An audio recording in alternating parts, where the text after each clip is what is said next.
Good morning. Good morning. Good morning. It is Energy Audit Thursday. It is Energy Audit Thursday. And we're talking about decision making power this week, you guys. We're talking about decision making power this week. All right. We're on the A, acting in purpose. So, my question is, what decision have you been deferring? And what pattern might be bringing that pause? All right. What decision have you been making? And what pattern might be driving that pause? Is it the fear of messing up? Is it perfectionism? Is it just emotional exhaustion? Listen, on Monday, right, we talked about the stories. Mindset Reset story. Monday, we talked about the stories that keep you playing small, right? And then on Tuesday, we talked about the triggers that rise when you go to make the decision. And then yesterday, we talked about the fear of choosing wrong, right? And that influencing how you move and make your decisions. Now we're going to look at the patterns, right? That keep you passively stuck, you guys, even when you've done the work. Even when you've done the work, okay? Listen, most people don't delay decisions because they're unclear. They delay them because deferring has become the habit. Because deferring your decisions, you guys, it just has become the habit. All right. So I want to say good morning. I want to say good morning. And this is why I'm having this conversation today. Because most aren't unclear, right? You're just caught in habits that delay your power. All right. You're caught in habits that delay your power. So I created this session for you or for the ones who have been circling a decision, right, for weeks, for months, and even years, telling yourself that you're waiting for confirmation. You're waiting for the right time. You're waiting to hear from God, right? When that when what you're really waiting for or what you really need is just permission. All right. So this session is really about identifying the habits that delay action and reclaiming your right to choose with confidence. Okay. To choose with confidence. All right. Listen, this is the disclaimer for this morning. Naming your pattern doesn't change them. All right. It doesn't change them, but it does give you back your power, you guys. Once you see the loop, then you have the opportunity to interrupt it. All right. So this session is an energy audit, not to shame what you've been doing, but to put a spotlight on the actions that are costing you your clarity this morning. So, good morning. Good morning. Good morning. I want to welcome you back to Life Lessons. Good morning. I want to welcome you back to Life Lessons with Dr. Sheila Little. If you're new here, I am Dr. Sheila Little, creator of the Stop It Now success model and the Stop It Now mythology, you guys. It is Energy Audit Thursday. And today, we're getting honest about the habits that keep you from choosing. All right, that keep you from choosing. Some of you aren't waiting for a sign, right? You're stuck in a cycle. All right. Some of you are not waiting for a sign. You're stuck in a cycle. Good morning. Good morning, Lewis. Good morning, Pep. All right. Listen, here's the good news. Every pattern is a signal. All right. And today we're going to decode that signal with some compassion, right? With some compassion. All right. Good morning, Miss Jackie. Good morning, Miss Jackie. So I want to ask you, what's one decision, right? I want you to be thinking about what's one decision you've been avoiding. All right. And what's the excuse? And what excuse do you usually give yourself when you avoid making that decision? All right. All right. Good morning. Listen, drop a word in the chat. Let me know how you're feeling this morning. How are you feeling this morning? I'm feeling good this morning. Um, I think good is my default, right? So I'm feeling good this morning. I'm feeling great about this indecision, right? This conversation about seizing control of your life with a plan.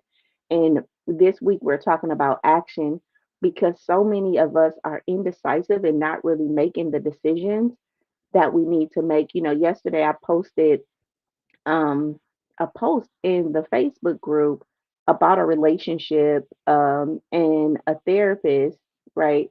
ended up like decoding that, right? Lewis said he's feeling great. That's good, Lewis. Right? Haven't heard from you in a couple of days. That's good that you're feeling great. All right, listen. So she was decoding, right, everything that this woman was saying. And I encourage you to join the Facebook group if you haven't already. That's Elevate in Life with Sheila Little, right? Or subscribe to the YouTube channel. But to see that video, I encourage you um, to watch that video because what she did was decode. Pep said he's feeling frustrated. Okay, Pep. So you're feeling frustrated this morning, right? Just breathe and pause, right?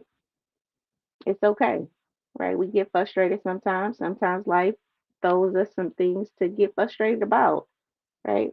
And again, if that's something that you want to talk about or process, and that's what anybody, right? You can DM me. We can do a clarity call, right, to really see how to get you to wherever you want to be. All right. If that's all right, if that's at peace, right, to do that. All right. So I posted this video in the chat, and the therapist was like uncoding this video, right? And this woman was really talking about how God was discerning her, right? And she was staying with with her husband who had been cheating, who had been abusive, who had been saying some things to her that was not pleasing. And she was saying, like, God had graced her for this relationship, and, how she would like iron her husband's clothes before he went out and cheated on her, and how she believed that, she could speak over her husband and life would change. And anyway, the therapist was truly just decoding that, right? And saying how we spiritually bypass. Miss Jackie says she is energized, got adequate sleep last night. That is so good, Miss Jackie. All right. So it's something about a good night rest that definitely gets you energized. So the therapist was like decoding, right, this spiritual bypassing that we often do. So when I talk about we use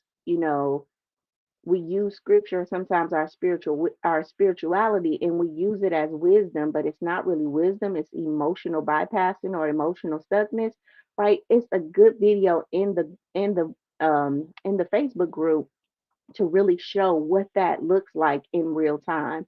And it's not that this lady didn't believe it, right? She believed that God had gave her this grace and all of that, but we really have to start being honest about you know why we're not making the decisions. Like her decision could have been to leave. Her decision could have been to oh, she went to her church community, and and the church mothers had told her to like pray over her husband, right?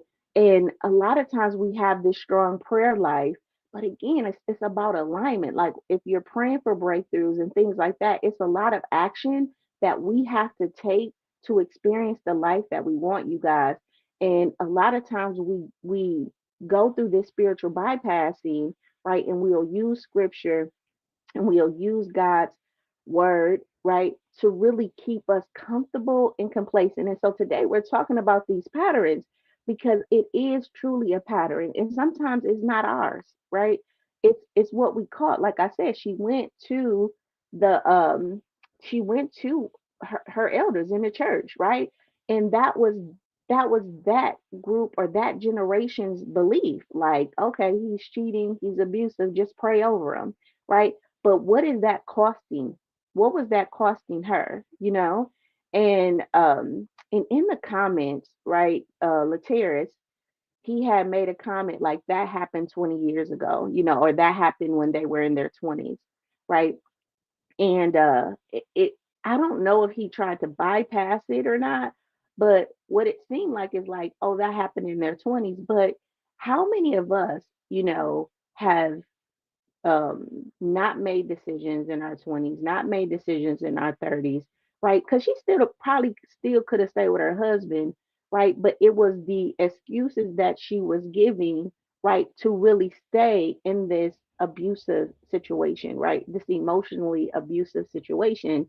And if we probably took her to therapy, we probably seen that it was probably a pattern in her life where she probably accepted abuse from her parents, right, probably felt unseen, right, and felt like she had to prove herself, right, and so she stayed, and then she used, you know, biblical wisdom or biblical spiritual bypassing to really, justify why she was saying. And this is the sophistication of our minds, right? We will do this, right? This is the sophistication of who we are a lot of times because we're so wise, we can justify why we are doing what we're doing.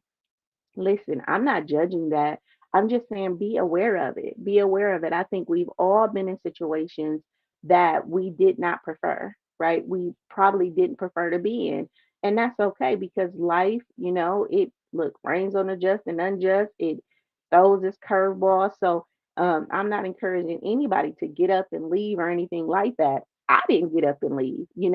But what I feel like I had was reality, right? I did have this kind of, okay, this is how I feel, right? And being honest about how I feel, making decisions that wasn't always in the best interest of everybody involved, but they were decisions that I needed to make to keep myself healthy, to keep myself aligned, to keep myself rooted so that I could pour, so that I could be supportive, okay?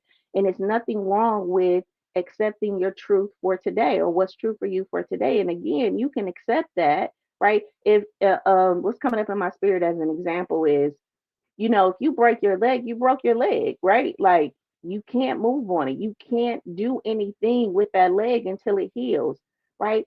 But to go around and act like you haven't broke your leg, right? And you're still walking on a broken or fractured leg, right? It's only causing you more pain. But when you come to the realization that the leg is broke, right? You're going to treat the leg differently, right?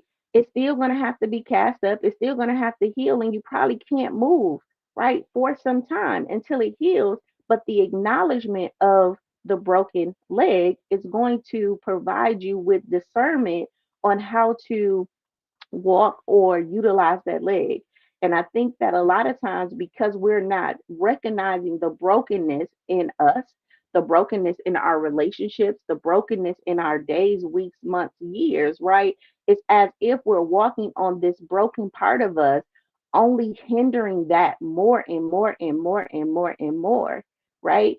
And it's like, no, once you acknowledge the brokenness, we're not going to judge it as good or bad or why did it get broken or anything like that. That's not why we're acknowledging it. What we're acknowledging it is so that our divinity can step in and say, hey, you have a broken leg. You can't do that thing. You can't take that step.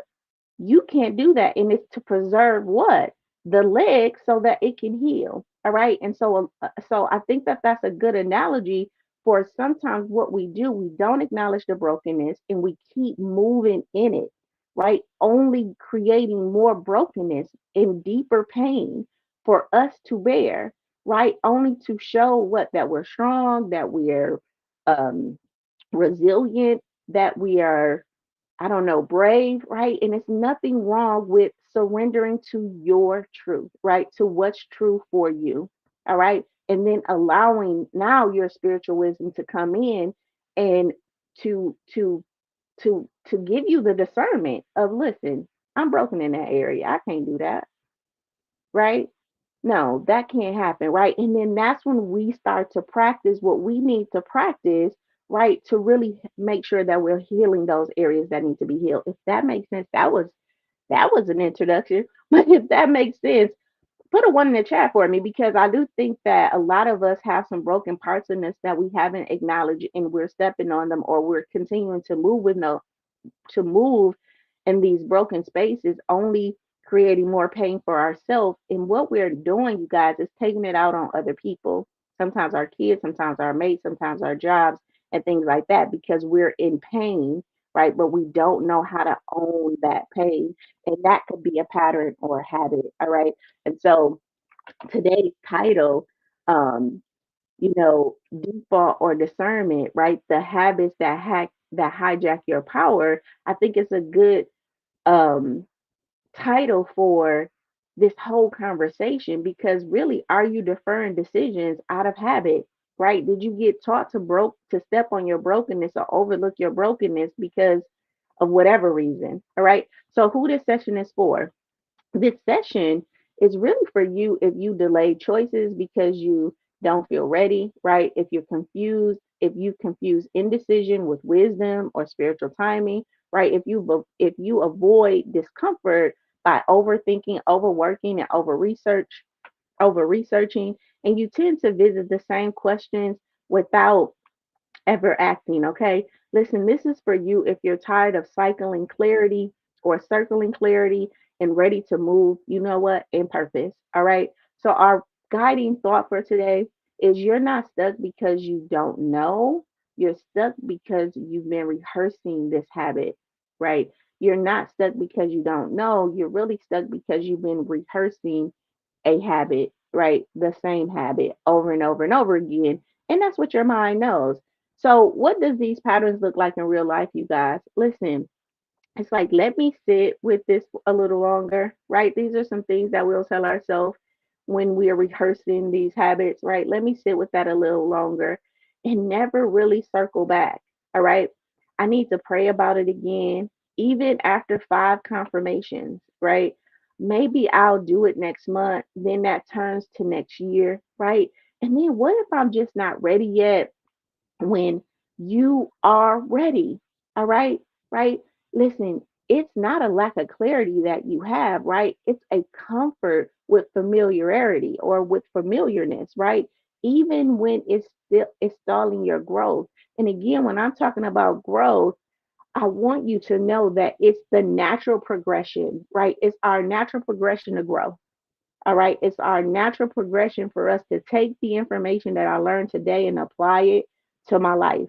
If that grow looked like an inch in my mind or a foot in my mind, right? If it was the breakthrough I was looking for that changed my life forever, or if it was a grain of sand that is there to create the foundation in which my future will stand on.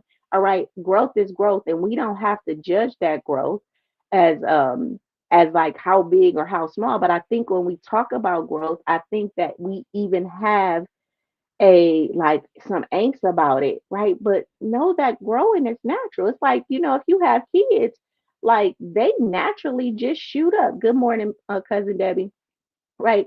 They just naturally shoot up, right? It's nothing you're doing that's going to stop the lengthening of your child, right? Right. It's natural in them to grow, right? If you have a plant, right, it's gonna be natural for that plant to what? To grow. If you have flowers, it's natural for them to bud. And when we are indecisive what we're doing or when we're not making decisions and we're caught in these habit patterns, what we're doing is we're not fully blossoming with life as life is blossoming, right? As life is coming, as life is growing, right? And I think that that's why sometimes we can start feeling disconnected from life. What's coming up in my spirit is when some people have kids, they'll get a dog, right? And they'll get a baby dog, right? They'll get a baby dog that kind of grows with this child, right? So the dog is a puppy and the baby is a puppy, and they kind of build this relationship when they're younger. I know I did it, for my sons when they were younger, they got a puppy, and so as they grew older, their relationship with that puppy grew, right? Um, so if that puppy was life and you got birthed into life at a certain season, right? And if life never had provided you any trauma, and as life was growing and as technology was growing and as this world was evolving, if you didn't have the traumas, right? Again, trauma just being not feeling safe, right? If you felt safe enough to grow with life as it grew, where would you be? Right? Would you be the next engineer? Would you be the next AI person, right? Would you be the doctor that was needed? Would you been the person that had created the cure for cancer when this came out? Like, because these problems are happening in the world and we are being birthed into the world, right? To help what? Shape the world, right? But a lot of times we're not doing what we are, and I'm using this word softly, supposed to be doing because we're stuck, right? Because we got traumatized. So the life is still happening, but we have some way shut ourselves out off. And that dream that you had held that was deeply enrooted in you as a kid, right, didn't get fully realized. If it was the dream to be a wife or a husband or a doctor or a police officer or, a garbage man, whatever it was, right, it didn't come to full fruition because you couldn't do the thing that you needed to do, which would probably been to go to school, get the education, learn how to be physically responsible, learn stewardship, learn responsibility, right? To do all of the things that would be required of you to execute the dream, right? And what happened is that, good morning, brother. And what happened is that then we auto corrected, we auto adjusted, right? We started to, again, trauma introduced, and again, I'm using trauma softly, right? Like, you started to feel unsafe, and so your body started to create mechanism to preserve you for where you were at. But guess what? Life was still happening. Life was still happening, and guess what? That thing that you desire to do is still in you. Now, what we could do is to revisit it and see if that's something that you still want to do, or if what is it that you want to do. But a decision has to be made, right? So decisions have to be made in your health. Like, I have 10 areas that I'm like, hey, listen, we got to score you in these 10 areas of your life, in your health, in your finance, in your relationship, in your spiritual walk, in your education, like in other areas. And where are you, if you was to grade yourself from a 1 to 10 in these areas, what would that look like for you, right? And what decisions are you not making, right? That is keeping you at a 3 when you want to be at a 7, or keeping you at a 4 when you want to be at a 10, right? Because that gap is a decision, right? That gap is a decision. All right. So here's the difference between patterns and purpose. Okay. Here's the difference between pattern and purpose. Patterns, they just avoid discomfort, right? But purpose helps you lean into clarity, you guys. Patterns really delay decisions for false safety. Okay. But purpose makes aligned choices. All right. Patterns, they seek certainty, right? It's the safetyness of it all. Okay. Listen, purpose, we move with conviction. We move with conviction, all right? Patterns, play not to lose. We playing this game not to lose. If that's at the cost of somebody else, if that's at my own safety, whatever, I'm just not gonna lose, all right? And that even means not taking a risk. And remember, some of our decisions we feel as risk, all right? And purpose is choosing to grow, choosing to grow. All right. And then patterns is default to our old scripts. And remember, our old scripts may be a scripts of my mama, the scripts of my grandmama, the scripts of the 70s, the 60s, the 40s, right? The 80s, the 90s. Okay. Because you'll play that juvenile, honey. And all of us gonna get out there and start to dance, right? That's the old script. All right. But listen, purpose, right? Purpose, right? New ones for value, from values, right? From our values and where we are now. So I want you to ask yourself, are your current habits making space for your new level? All right, for your new level, or really keeping you safe in your last season. In your last season. You know, I use words like new level and last season because I really want you to understand, one, that life is about seasons, right? And your season is always changing, just like we see winter, spring, summer, fall. We have seasons in our life too. We also have levels in our life, all right? Levels of maturity, okay, that we're maturing into to become what we need to be for whatever life is going to bring. If it's for our relationship, for our parents, for our friends, for our job, for whatever that is, life is in some way shaping us consciously or unconsciously to prepare us for that, right? If it's for our grandchildren, if it's for our, nieces and nephews, right? Because we are a part of a community. So when we allow trauma to keep us stuck, then we're not participating in life's evolution.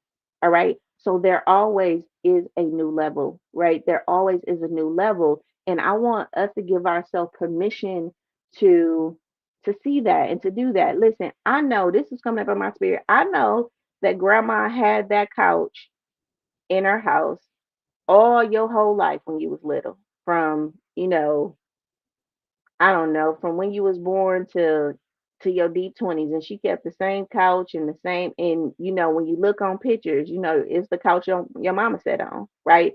And in that generation there was this kind of preservation or this kind of stuckness, right, where nothing new was really introduced. It was so traditional. All right. But in that season too, in the 60s and 70s and 80s, right, there was a lot of laws that prevented just humans from expanding and growing. If you were a female, in the 70s, you couldn't get a loan, right? You couldn't even vote, right? So there was a lot of preservation mindset in those times. But remember, we grew up in those times. So what did that teach our mind? That this tradition is safe, right? But then we moved, right? We moved to a different era, right? We moved to the technology era. When we moved to technology, what we saw was that life was happening fast. Like I can talk to somebody in Africa, I can see them on the screen, right? And so our minds have to catch up with that. All right. And that change is happening, whether it's happening with you or not. All right. And life is leveling up, right? My question is, couldn't have bank accounts. Yeah. So women couldn't have their own personal bank accounts in the 70s if they didn't have a husband. Right. So everything had to be in their husband's name. So even when we started talking about um our grandma, and we want to, when males start to talk about the females and how, grandma was, or their moms were, at home in the matriarch, a lot of that was due to the system. Like my grandma couldn't go open a bank account for herself. She could not go and, buy her own car without her husband being present, right? Everything went through the man back then. All right. In the mid 70s, early 80s, that law changed. So women could go out and they can buy their own cars, they can buy their own houses, they can do a lot of those things on their own, which again leveled up the game, right? So you started to see the breakdown in relationships. Now, did grandma stay with granddaddy because she had to? Probably, right? Probably.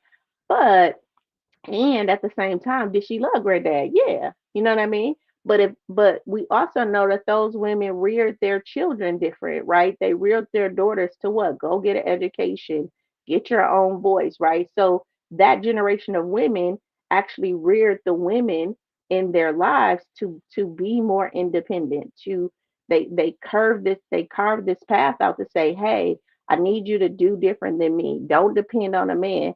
And I want to say this, that did come from a trauma wound in grandma, right? Grandma did teach from a trauma wound, like, hey, don't depend on a man, have your own, take your little money on the side, make sure you have what you need. That did come from a trauma wound, but there was some truth there, right? That there is a level of independence that we all should have, right? There's a level of independence that we all should have so that we can work together collectively, right? So that we can work together collectively. All right. All right. So, did that make sense, Lewis?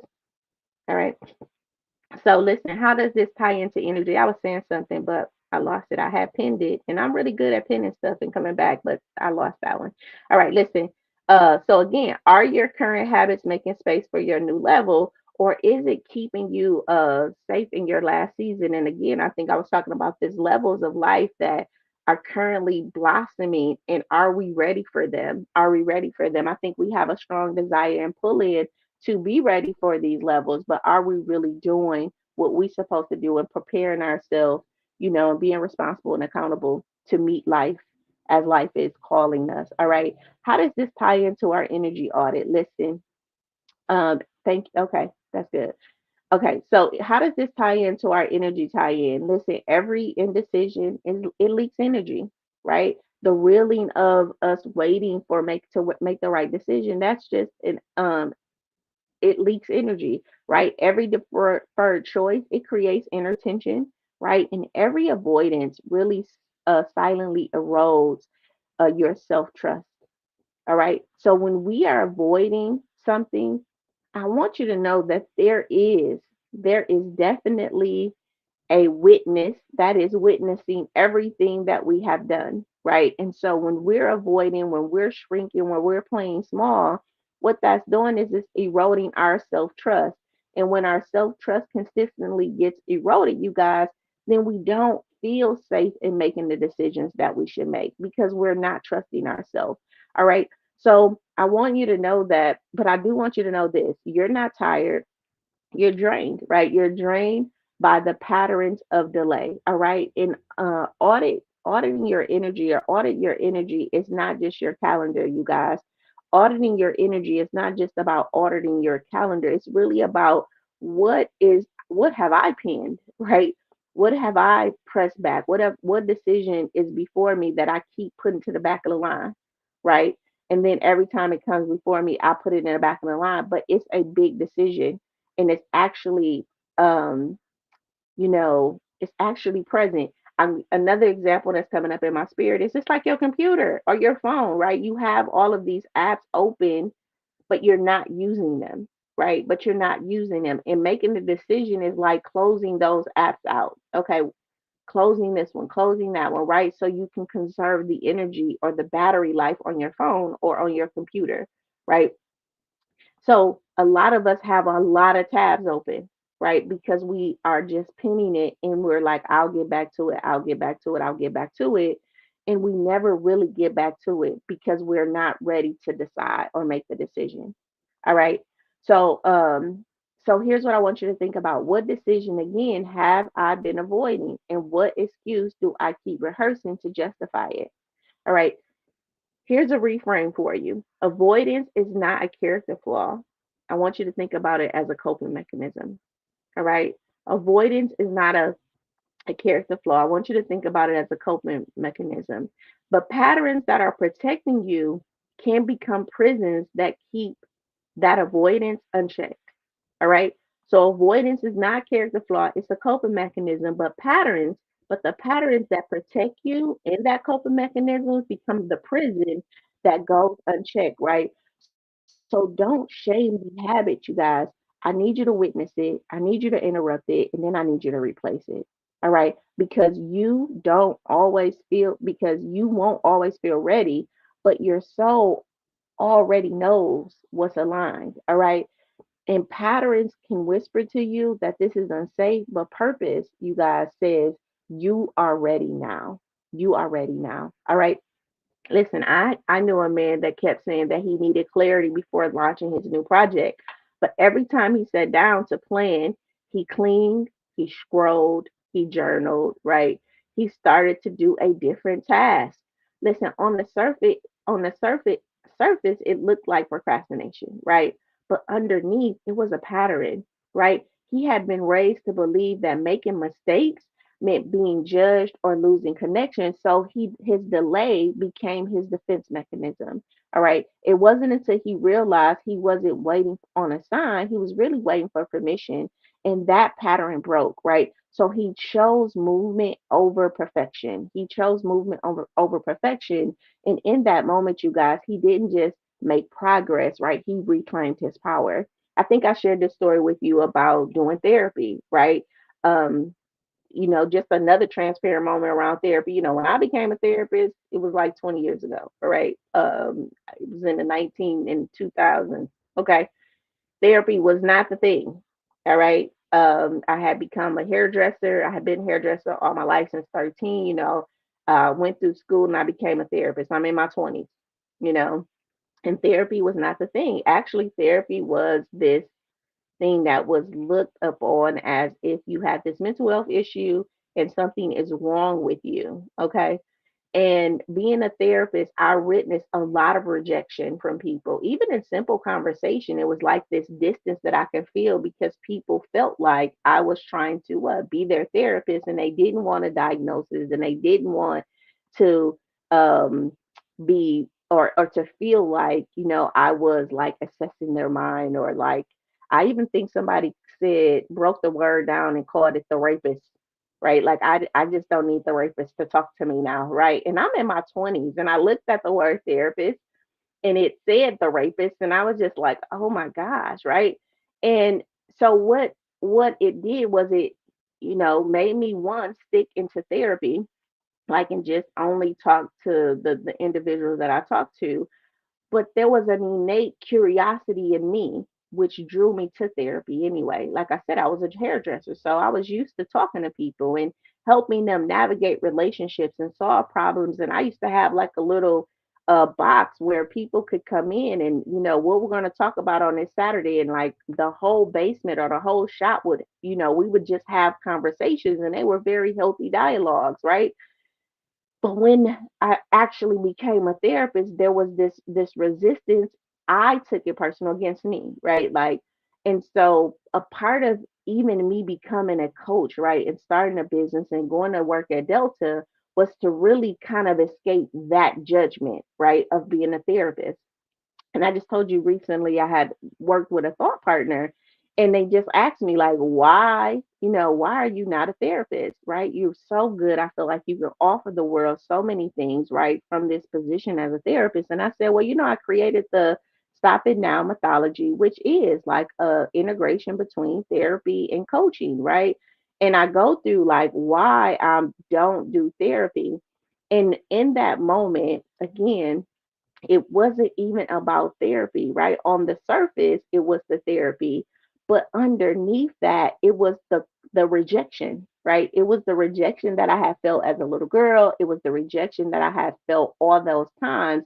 And therapy to me was the solution, right? Was the solution to finally being accepted because I'm educated and all of that, only to what? Be rejected, right? Be rejected for my intellect and my ability to solve problems and things like that. And my sophisticatedly, my wisdom, right, created this Stop and Now methodology out of that to really integrate these approaches. And then I became a life coach. And then that's where we birthed like the life love of self interactions with others, focus and energy. But because I'm aware now and I really don't talk about therapy a lot, when he asked me that, it was a time for me to really reflect and think, oh, okay, it really had nothing to do with therapy. It had everything to do with the rejection I felt as a therapist, as a person, right? Although I was successful and I mean, I had like a 95% success rate on my caseload. Um, it was the rejection I felt in my personal life that made me want to walk away from that, right? And so that was a pattern that I was able to break up into recently. Now, like I said, I'm opening my books up. I still only do fee for service, right? Fee for service. I don't accept insurances, but you can use like your health savings account or your flexible spending account to pay for those services. But it was like, oh, I integrated this Stop and Now model or the Stop and Now methodology. That's an integration of therapy. So it's more like emotional wellness. But I didn't know that. That's my point, right? I didn't even know that it never was about therapy. It was really about the feeling of rejection, right? And that was the pattern that I had sophisticatedly escaped, right, by becoming this life coach. If that makes sense, put a two in the chat. All right. So here's your mirror moment. All right. What am I trying to avoid by delaying this decision? Right. And where did I learn to equate waiting with wisdom? All right. Where did I learn to equate waiting with wisdom? All right. Listen, deferring is often emotional avoidance in disguise. All right. Again, I'm gonna go back to being a therapist and a coach, right? The deferring at that time, because I deferred from being a therapist in my 30s, right? I started working at Delta College. I became a counselor. I want to be very honest about this. I really loved being a counselor. I did not want to diagnose and things like that. There was just always something about people being diagnosed with something, and to me that limiting their ability, right? I had seen limitations. My brother has schizophrenia. I know what mental health can do. And some people, it's just they wanted the diagnosis to justify, I don't know, financially, right? I need to make sure that I have this diagnosis so I can get my money every week or every month. I need my son to have this diagnosis so we can get a check, right? It was just something about that system that was out of alignment with me. When I went to Delta, there was this liberation where I could work with the same type of minds that had the anxiety, the depression, right? The things, the blocks that was preventing them from performing in school, but I can address those differently. All right. So Um, so so this emotional avoidance that I was avoiding of rejection, right, from stepping away from therapy and stepping into Delta in my early 30s, again, I'm not judging that as the 46-year-old me, right? Am I 46 or 45? I'm 46, the 46-year-old me, right? I'm not judging it as good or bad. I'm like actually liberated, like, oh, that's what that was. But here's how life shapes itself. I don't need to avoid it, right? All of the decisions that were made after that is still data, right? It's still data that this 46-year-old woman can use. So deferral, is often emotional avoidance in disguise. And me deferring from being a therapist was me avoiding that emotion of rejection when I was in my early 30s. All right, listen, you're not putting it off because you're unmotivated, right? You're putting it off because there's emotion you haven't faced yet. And in my early 30s, I told you guys, I hadn't faced the rejection that I had felt previous in my life. I didn't start to really face that until my mid 30s. Okay. Listen, that emotion may be a fear of being seen, the fear of success. Yes, that is real, right? The fear of success, grief about outgrowing an old identity, right? Guilt about leaving others behind, and shame from our past failures, right? Listen, when you delay the feeling. When you delay the feeling that comes with decision, all right, that comes with deciding. All right, so the work isn't about the action, you guys, it's about emotional processing, right? It's about being able to process that emotion, because why? Your nervous system can be patterned to pause. Your nervous system can be patterned to pause. So even when your soul says go, you guys, your nervous system is like, we gonna pause. So many of you, and again, especially my hopeless romantics out there, right, were raised to wait, right? Wait until it's safe, wait until everyone else is okay, wait until you're perfect, right? Wait until you're told that it's your turn, right? Just wait, wait, wait, wait, wait. So even when you know what you want, you freeze, right? You freeze, right? Listen, you don't need to fix yourself, you guys. You just need to retrain your nervous system to feel safe, choosing alignment. All right, choosing the version of you that is sufficient for today. All right. And a lot of us are in an old version of ourselves that's not aligned with today's responsibilities, today's needs, today's relationships, today's growth, today's capacity, right? Because and we're still stuck, right, in this old version of ourselves that doesn't have the capacity to even, deal with today's life. All right. All right. And so we keep our nervous system doesn't feel safe, and all we just need to do is just retrain the nervous system to feel safe and choose an alignment for today. All right. So again, you can consider this by doing what? Breath work, right? Somatic grounding, right? This is just getting in the body, in repetition of permission based affirmations. All right. Just listening to, I'm safe, I can do this, action. There was one season in my life where I listened to action focused affirmations, right? Listen, what that looks like is it's safe for me to move, right? I choose without a guarantee, right? My clarity is enough. These are permission based affirmations. All right, right. And listen, and the reason why you want to do that is because you do have the permission to break the pattern, to be a pattern interrupter. All right, you're not um you're not stuck, right? You just need permission to disrupt this pattern. And again, how we disrupt it in that act, right? Become aware, just pause, right? Breathe, right? Name it and release it. That's the R, right? Right? So name the loop, which a loop could be I'm waiting for certainty, I'm praying for God. Like if these are things that you find yourself saying a lot, it's probably a habit, right? It's probably a program. All right. And then ask yourself, what would alignment choose right now? What would alignment choose right now? Right? This really trains you to act from purpose and not from pattern. All right. Listen, because we need to start bringing some self compassion right? We need to bring self compassion into because our habits are our old patterns, not our present truth, you guys. Listen, you are not lazy. You are not undisciplined. You're just, you've just practiced and participated, right, in protection, right? In rehearsed protection. And so everything you're doing right now is a defense mechanism. All right. I love it. I think it's Myron Goldman. You hear me quote him a lot, but I think he said something like, people do what they want to do, right? So you're not lazy.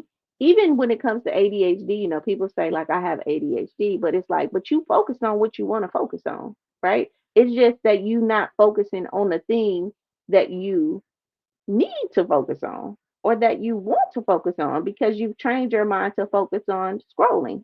You've trained your mind to focus on the series, right? I just rewatched Power. It had me. And I had watched Power 3 times, but it had me. It was like, it was as if I couldn't press pause sometimes and do the thing that I needed to do, as if it's not on demand. Sheila, if you don't press pause and go do the thing you need to do, you can come back to Power later, right? So sometimes we'll get in a pattern where our focus is just on what it's on, right? And we've trained it to do that. And so the thing that we need to do or want to do is not that we are lazy or anything like that. It's truly just, my focus is or undisciplined. We're disciplined in what we're disciplined on. We're, focused on what we're focused on. And all of it is a practice of protection, right? It's a defense mechanism, right? But now, right, you can start rehearsing trust, right? You can start rehearsing trust, and that's a new habit worth building. Okay, that's a new habit worth building, right? So it's not too late. Your patterns might have delayed you, but they're not disqualifying you, you guys, because you get to choose again, right? And this time from alignment and not from your autopilot. All right. If that made sense, put a 3 in the chat for me this morning. All right. If that made sense, put a 3 in the chat for me this morning. Because listen, patterns are the habits you rehearse to really feel safe. All right. But they're not always true for you guys. When your habits are out of alignment with your purpose, your actions lose power, right? So it's really time to rewrite your script. All right. If you don't interrupt your old patterns, if you don't interrupt your own patterns, they will keep hijacking your decisions, right? Gratitude and awareness gives you the space, though, to choose again with intention, with intention. All right. And the moment you realize that your habits isn't who you are, but who you were trained to be, right? You unlock your freedom. You unlock your freedom. And that's when bold action becomes possible. Listen, I had one client who said, I always thought that I was just indecisive. I always thought I was just indecisive. But who, but who you were, I always thought I was indecisive, but I realized I I'd been taught that choosing for myself was selfish, right? Once I saw that, I started making faster, freer decisions, right? I started to make faster and freer decisions. Listen, neuroscience shows us that the brain creates shortcuts, right? Patterns to reduce emotional discomfort. We talk about that in that emotional triad. But when those patterns are outdated, you guys, they really just keep us locked in this autopilot conditioned way of being, right? So mindful interruptions, right, re-engages that frontal cortex, right? Restoring decision making and clarity. All right. So your pattern is not your truth. Okay. Your pattern is not your truth. It's just what you've always done. It's just what you've always done. It's your past on replay. It's your past on repeat. It's your past on like pattern, right? And you're and you're ready for a new rhythm.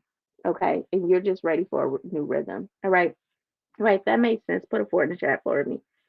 We know that the P is for patterns, right? So you can't act in purpose while running on autopilot though, right? So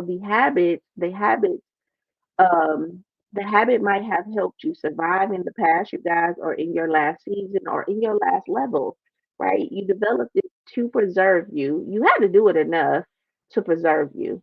you know, for that season. And a lot of us, what's coming up in my spirit is COVID.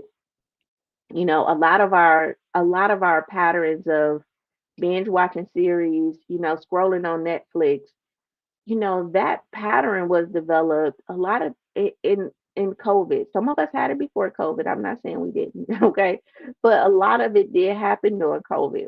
And why did it do that? To preserve us, right? We didn't have anything to do. We didn't have any, and this is a great example. We didn't have anything to do in that season of our life, right? We didn't have connection in that season of our life unless it was already within the family.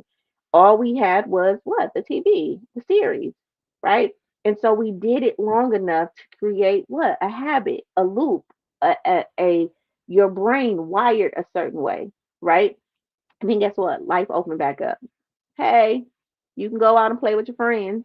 Hey, you can go back to work. You can go in the office. But what? Your brain was like, wait, hold on. I've been at home. I ain't been had the dress. I can sit at the computer. I don't have to put on any clothes. Like, I'm comfortable. And now you want me to undo this. But remember, before COVID, you were going to work, right? You were getting up, getting your coffee, getting dressed, and going out to work, right?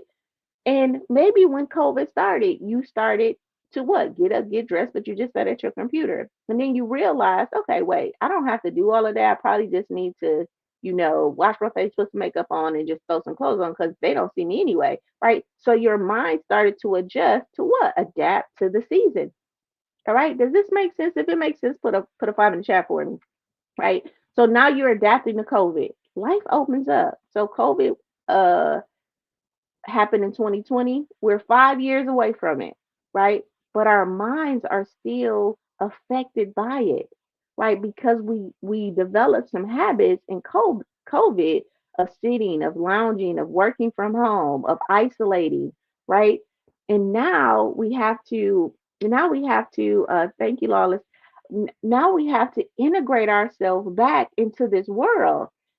It's not, guess what? We're capable of integrating because before COVID, we were integrated. It wasn't a lot of people working from home, right? But now the idea of working from home is like the brain is like red flag. It's not safe. Like we can't do that. And it's really just a pattern. It really is just a pattern. All right. So this habit may have helped you survive COVID, right?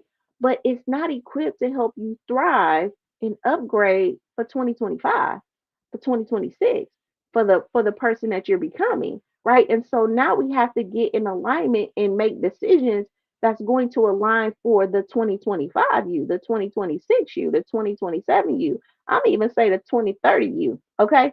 Listen. So the relationship between these patterns and actions. Listen, the patterns are the autopilot behind the actions. All right.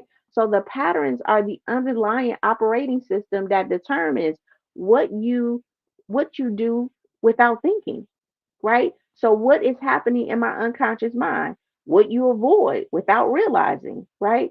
And where your energy automatically flows, you guys. So, this is why patterns and habits are so important because they're your unconscious thoughts, feelings, emotions, expressions, actions. All right. And so we have to become aware of these patterns because it's what you do when you're not thinking. If you've ever said, I'm gonna go to the grocery store when I leave mama house or when I leave my job, I'm gonna go to the grocery store, but you ended up in your driveway, right? By habit, subconsciously. And you like, oh shoot, how did I get here? I was supposed to be, because guess what? Your mind wanted to conserve energy. It knew the route home, right? And it knew that that was your intention to get home. The manual you, the present you was like, oh, I got to stop by the store, right? But because you're on autopilot, right? The manual you set back and allowed what? The pattern to take place. And you pulled on up at home, probably got all the way in the house, went to get the Kool-Aid, went to get the ketchup, went to get the mustard, and was like, oh, shoot, I was supposed to stop at the store, right? That's a pattern. That's what you do without thinking, all right?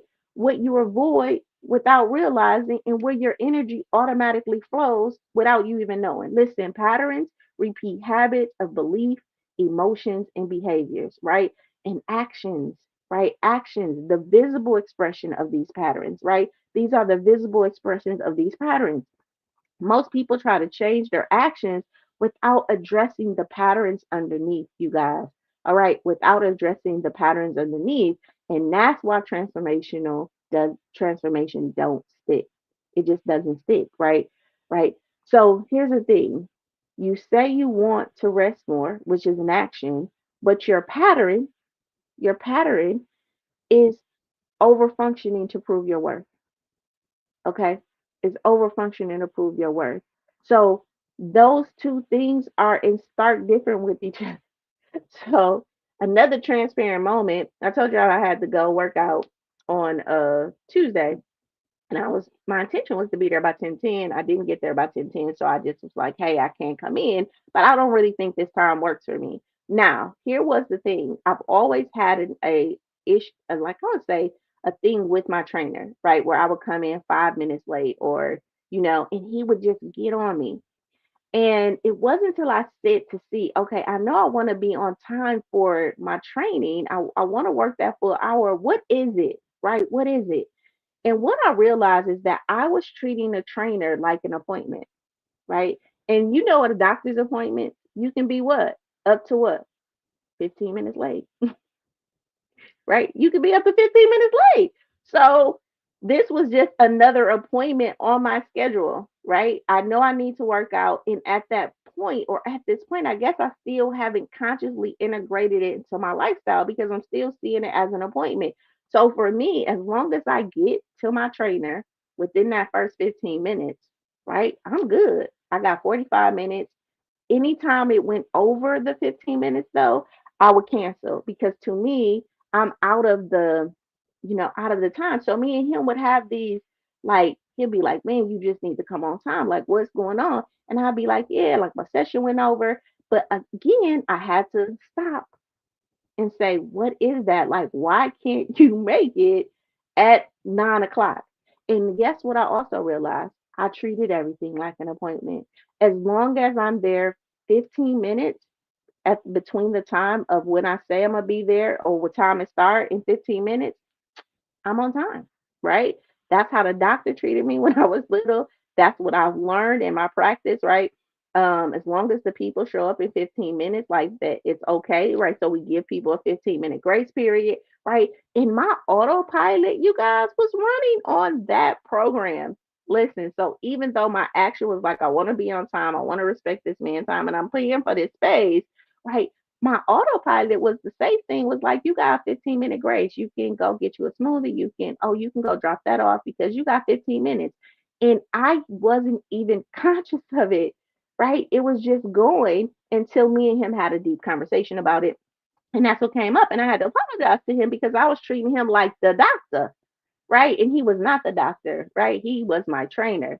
If that makes sense, put a five in the chat, all right? Listen, patterns don't just influence our actions, you guys. They define the quality of them, right? So procrastination makes your actions rushed. People pleasing makes your actions performative. Perfectionism makes your actions hesitant, and then avoidance, they make your actions inconsistent, you guys. So if you want results, right, you don't need a different behavior, right? You need different beliefs fueling your behavior. Good morning, Tiana. Right? Yeah, Tiana felt me on that, and Lawless felt me, right? Yeah. You don't need different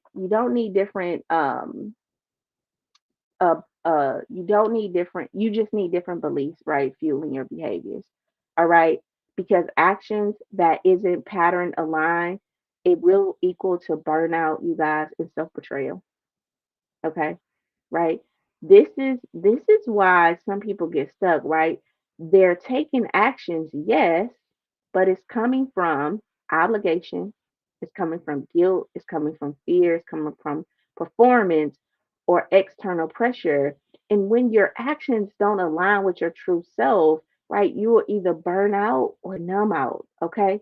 So that's why Energy Audit Thursday is such a critical conversation every week, right? Because it really reveals these actions that are powered by, it really reveals if our actions are powered by purpose or if they're just patterns, right? Or if they're just residue of patterns, right? Or if they're just old mechanisms, all right?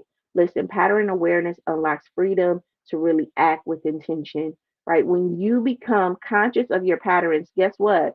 You can claim your choices, you can claim your direction, your energy, and emotional clarity, right? And here's the thing, you can say to yourself, I'm not my habits, I'm the one who chooses new ones, right? I'm not my habit, I'm the one who chooses new ones. If that makes sense, put a heart in the chat before we go into our biblical wisdom. So, our biblical wisdom, I'm at 1 hour, but you guys, I talked a lot this morning. I shared a lot about myself this morning.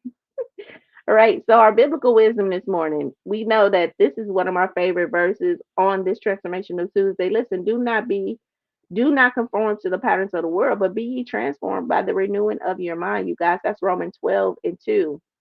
That's Romans 12 and 2. Listen, transformation begins when you really start defaulting, when you stop defaulting and start discerning.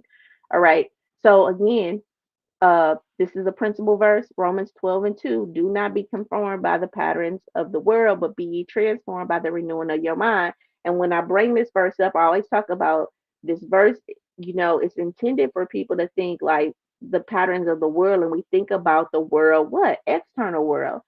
But truly, in addition to that, I'm not going to say but, and with the patterns of the world, there's these internal patterns, right? Our world, our previous world, our old conditions, right?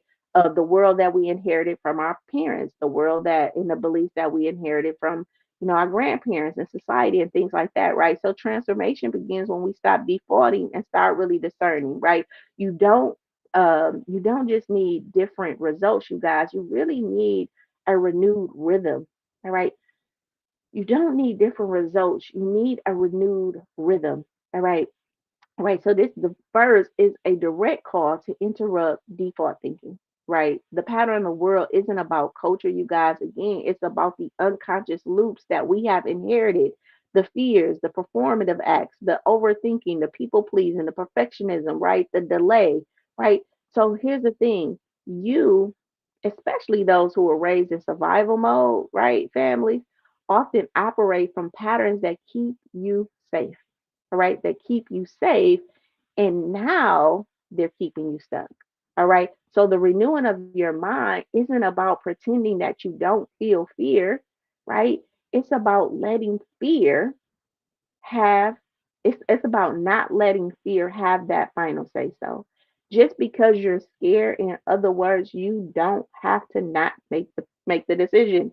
Don't let fear be the driver's seat, right? We all get afraid, we all get scared, right? But go with the fear. Go with the fear, right?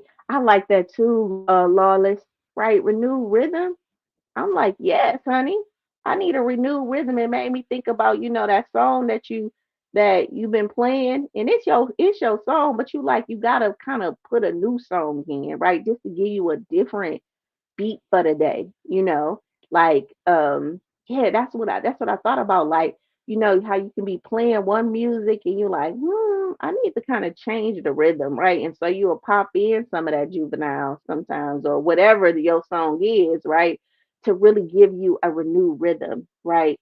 To activate you differently, right? So listen, this scripture is your permission, right? It's your permission slip to evolve, right? Not just spiritually, but emotionally, neurologically, right? And behaviorally. You don't have to be who the world has trained you to be. All right. You don't and who is the world? Your parents, your your grandparents, your old bosses, right? The old relationships, if it was the female, if it was your girlfriend, your boyfriend, right? You know, like you don't have to be who the world trained you to be. Even the pandemic, right? You don't have to be the person that the pandemic trained you to be, which is isolated, right? Stuck to yourself, unsafe, right? You get to renew, rewire, and reclaim this thing called life. This thing called life, okay? And then a promise verse. How do we know that we can do that? Because there's this promise verse that says, in all your ways, acknowledge him, and he shall direct your path. All right? Listen, when you step out of habits and into alignment, divine direction becomes clear. All right? You're not choosing alone. There is a divine presence that is always, I think people say like omniscient, uh, all present, right? It's always there. You're just not conscious of it, right? And a lot of times we're not conscious of it because what? We are in a pattern. We're in survival mode, right? But when we step into being present and making decisions, we have to know that there is a divine presence there. All right. So this isn't just about praying before you act, you guys. It's about being in relationship with your inner guidance system. All right. With your inner guidance system, the spirit that whispers through peace, through conviction, and through alignment. All right. When you have been trapped in a cycle of delay, all right, this verse becomes your relational recalibration. It becomes a relational recalibration. What is it recalibrating? Listen, the acknowledgement, right? It's recalibrating your ability to acknowledge. To acknowledge what? Pause and connect inward. Just pause and connect back inward, right? To trust, right? Trust equals releasing control of the outcomes. All right. A lot of us are not even making decisions today. Guess what? Because we are trying to control the outcome and we're trying to figure out what decision can I make or what can I do right now to have this outcome. Listen, that ain't your job. And I know that we've been used that way, right? I know that we've been used that way. We've been manipulated, right?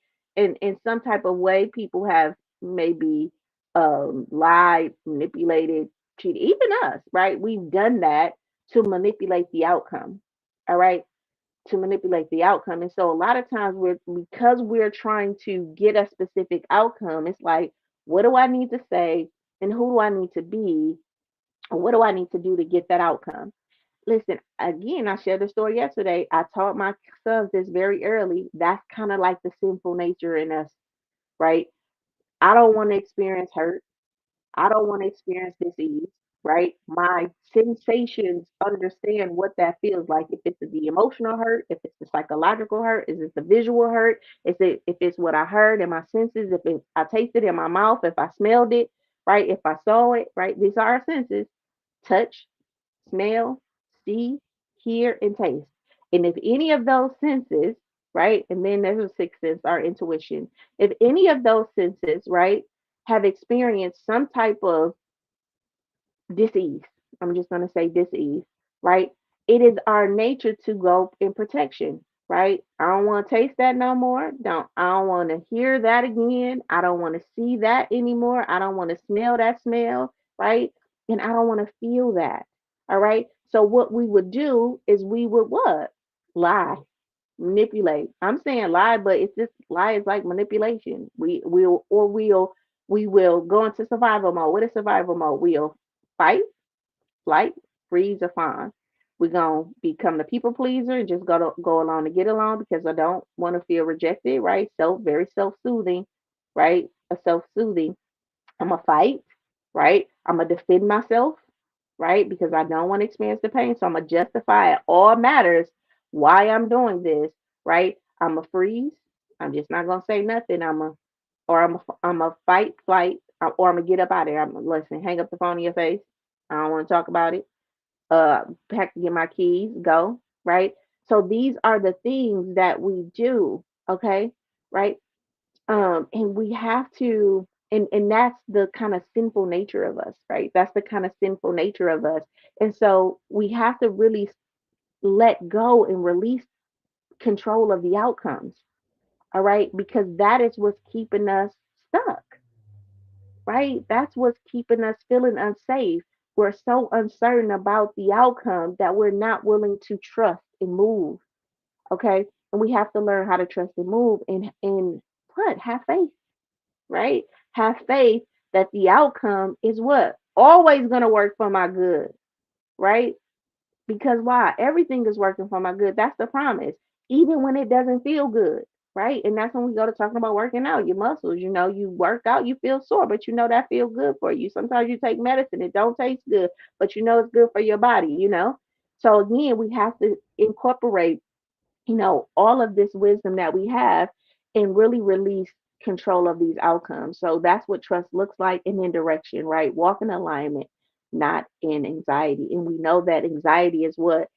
Doubt that I have about a future moment, right? So I'm anxious today. I'm actually robbing myself of energy today because I'm anxious about what's going to happen in the future when I have no control over that future. So I'm not judging the anxiety. I'm saying, hey, pause, right? You're anxious and you're feeling anxious about what? About a doubt that you're going to experience in the future. How are you certain that that's going to happen? You know why? Because your pattern in mind is saying it happened before. What's going to stop it from happening again? And it's like you, because you're going to focus on something different. And even if it happened, it ain't going to happen the same way it happened before.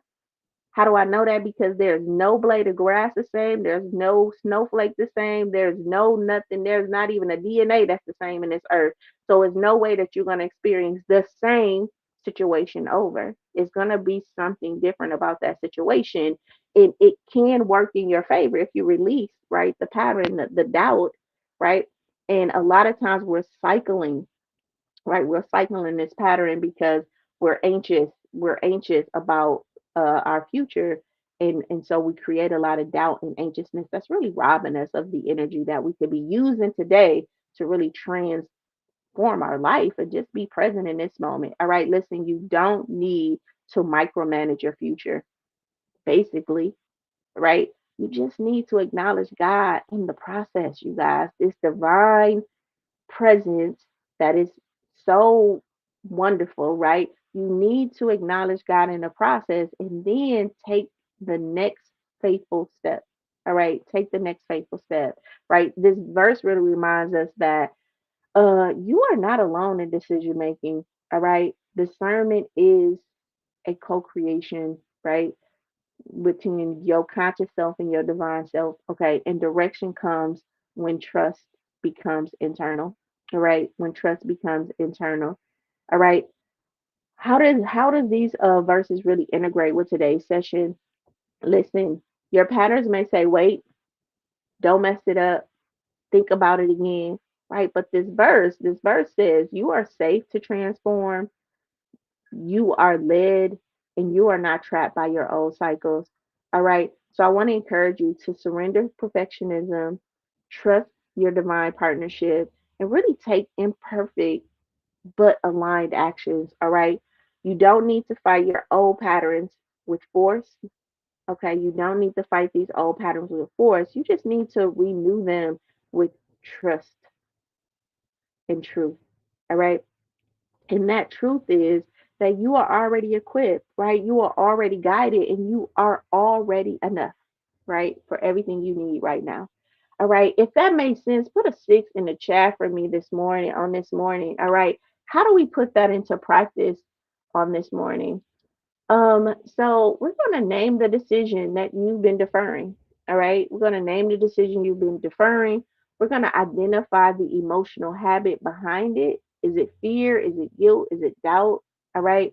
And then we're going to write a new narrative that really supports the movement over maintenance. All right. Yeah, movement over maintenance. All right. All right. And then your journal prompt. Okay, your journal prompt for today is what story have I been rehearsing that's keeping me from choosing? All right, what story have I been rehearsing that's really keeping me from choosing? And today's affirmation, listen, my clarity matters more than my comfort. I just want you to say that. My clarity, it matters more than my comfort. Say it out loud, right? Because it does. It does. And I know it doesn't feel like it, but it does. Okay. My clarity matters more than my comfort. Okay. And that's not saying that your comfort don't matter because it do. It just means that my clarity matters a little more. So I'm willing to like lean into the dis-ease just a little bit. Okay. All right. Okay. Our intention for today, I disrupt old patterns and really choose alignment. All right. And choose alignment. And then your bonus challenge for today. Listen, I'm asking you to choose one small action today that interrupts your delay loop, right? Say it out loud. I don't defer. I decide. I don't defer. I decide. I don't defer. I decide. Y'all know I thought I was the best female rapper in the world. Y'all can ask my brother. When I was younger, I was like, a rapper. All right, listen. We all know that I'm gonna give you that call, that challenge, and that charge. Okay. Listen, I'm calling and I'm asking, listen, what is one decision you've been deferring out of a habit? Okay. And then I'm gonna challenge you with this. What new pattern will you practice today? All right. And then I'm charging you today to go out and shape your life with rhythm, clarity, and power, you guys.